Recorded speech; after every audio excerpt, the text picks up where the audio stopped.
Cuba is set to begin its first clinical trial for a COVID-19 vaccine on August 24th.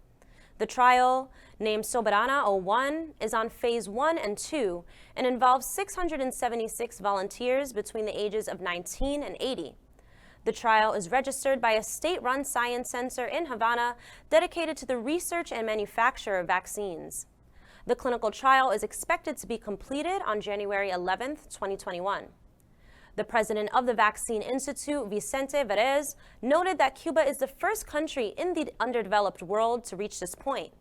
He said, quote, "If you look at the other 29 vaccines in clinical trials, it belongs to rich countries, mainly 5 rich countries. So getting to this point is a reason to be proud."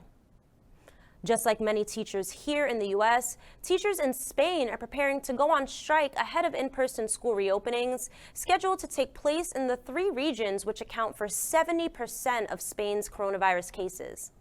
Teachers' organizations say that the protocols for students returning to schools are not clear, that the schools do not have the proper facilities and PPE, the number of students per classrooms is too high, and that there's a lack of tests. Sound familiar? The teacher protests are planned to go from September 4th through the 10th.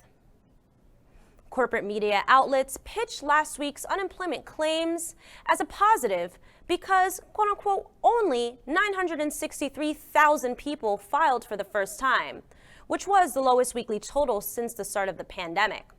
In any other year, that 963,000 would have been the biggest one-week unemployment spike in U.S. history. And during the Great Recession of 2008, new filings never hit 700,000. Well, this week, the number went back up to 1.1 million claims, and that's on top of the 30 million already unemployed workers. Internal emails released in a lawsuit against ICE reveal that the agency refused to test detainees to get around reducing the number of people detained in a California facility. When the private detention center at Mesa Verde found out that a detainee had tested positive for COVID-19, it could have potentially tested everyone exposed. They chose not to, so as to not have to make room for positive cases, and significantly reduce the total number of detainees. This corresponds with reports that ICE facilities have received thousands of COVID test kits, but refused to use them on those showing symptoms. An appeals judge in California temporarily blocked an order requiring Uber and Lyft to classify its drivers as employees, dodging an anticipated shutdown of the ride-sharing apps. California lawmakers passed Assembly Bill 5 to reclassify so-called gig workers as employees rather than independent contractors. Employees are entitled to the minimum wage, paid time off, health insurance, and have the right to collectively bargain and form unions.